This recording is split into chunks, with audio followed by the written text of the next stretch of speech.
एक highly effective इंसान वो होता है जिसका कैरेक्टर अच्छा हो, जिसके पास स्ट्रॉन्ग वैल्यूज हो। एक हाईली इफेक्टिव इंसान के दूसरों के साथ अच्छे रिलेशन होते हैं। वो अपने परिवार, दोस्तों, पड़ोसियों और कलीग्स के साथ मिलजुल कर रहता है और एक अच्छा रिलेशन सालों तक चलता है। एक रिलेशन को सालों तक चलाए रखना सिर्फ एक हाईली इफेक्टिव इंसान के लिए ही पॉसिबल है। एक हाईली इफेक्टिव इंसान कैसे बने, आप ये वीडियो देखकर सीख सकते हैं। फिर चाहे आप एक पेरेंट्स हो या फिर कहीं जॉब करते हो, और अगर आप एक बॉस हैं तो आपको इस वीडियो से ऐसे टिप्स मिल सकते हैं जिससे आप एक अच्छी लीडर बन सकें। और लास्ट वाली हैबिट को तो बिल्कुल भी मिस मत कीजिए, क्योंकि लास्ट वाली हैबिट से आप किसी से भी कुछ भी करवा के ले सकते हैं। सो चलो वीडियो स्टार्ट करते हैं। Habit number 1, proactive. हमारे आसपास जो भी हो रहा है उसे हम नहीं बदल सकते, पर उस पे कैसे रिएक्ट करते हैं यह हमारे हाथों में है। प्रोएक्टिव बनने का मतलब होता है दूसरे लोग चाहे जो भी ओपिनियन दे, हमें उससे इफेक्ट नहीं होना।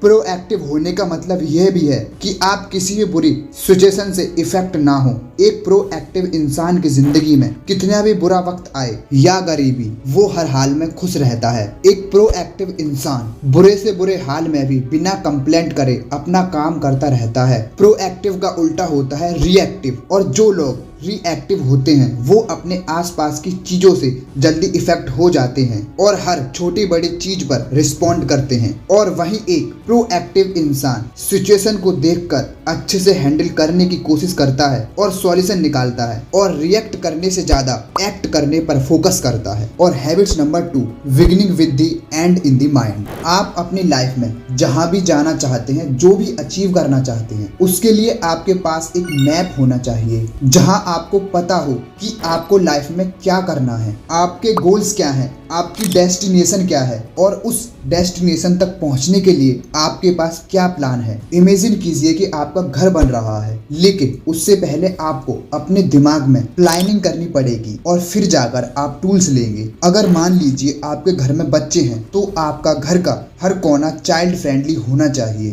और अगर आप म्यूजिक का शौक रखते हैं तो आपको अपना रूम उसी हिसाब से डिजाइन करना होगा। तो अब आप समझे कि किसी भी काम को करने से पहले आपके दिमाग में उसका ब्लूप्रिंट होना चाहिए। इसीलिए आपकी लाइफ का एक पर्पस होना चाहिए जो आपका एंड गोल है, और बिना एंड गोल के आप अपनी लाइफ का कंट्रोल दूसरों के हाथों में दे देंगे। और अगर आपको नहीं पता आपकी लाइफ का पर्पस क्या है, तो ये सोचें कि लोग आपको कैसे याद रखें, आप इस दुनिया में क्या वैल्यू ऐड कर रहे हैं। खुद से ये सवाल पूछने से आप अपने एंड गोल के बारे में जानेंगे और उसे अचीव करने के लिए एक्शन करना शुरू करेंगे।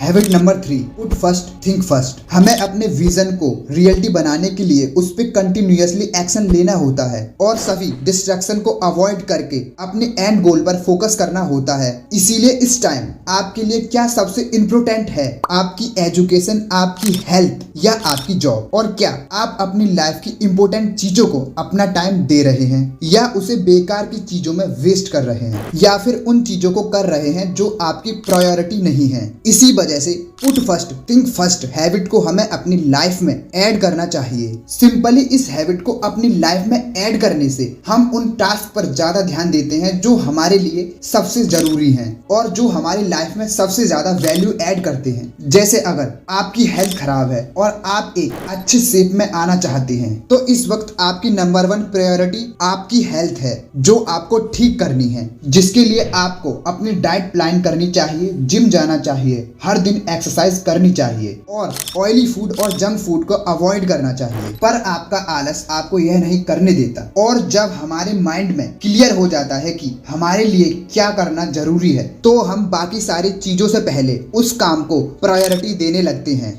Habit number 4, think win win. Win win एक ऐसा सॉल्यूशन है जो आपको और उन लोगों को जिनसे आप इंटरेक्ट करते हैं काफी बेनिफिट देगा। जब भी आपका अपनी फैमिली और कलीग्स के साथ कोई झगड़ा होता है तो आपको उसका कोई सॉल्यूशन तो निकालना ही पड़ता है जिससे दोनों का भला हो। अगर एक जीतता है और दूसरा हारता है तो इससे एक लंबा और मजबूत रिलेशन नहीं बन पाएगा। अब यहाँ विन विन एक बेस्ट सॉल्यूशन है। आपको यह करना है कि जो भी प्रॉब्लम है उस पर खुलकर बात करनी है और उसका कोई ऐसा सॉल्यूशन निकालो जो आप दोनों के लिए सही हो, जिससे आप दोनों का रिश्ता बैलेंस रहेगा और दोनों की जीत होगी। चलो इसे और अच्छे से समझने की कोशिश करते हैं। आप इमेजिन कीजिए कि आप बॉस हैं और आपका आपके किसी एम्प्लॉय के साथ डिसएग्रीमेंट हो जाता है, तो जाहिर सी बात है आपकी ही बात ऊपर रहेगी, क्योंकि आपका एम्प्लॉय अपनी जॉब की वजह से आपके सामने चुप ही रहेगा। और एक बॉस होने के नाते बेशक आर्ग्यूमेंट में आप उससे जीत सकते हैं,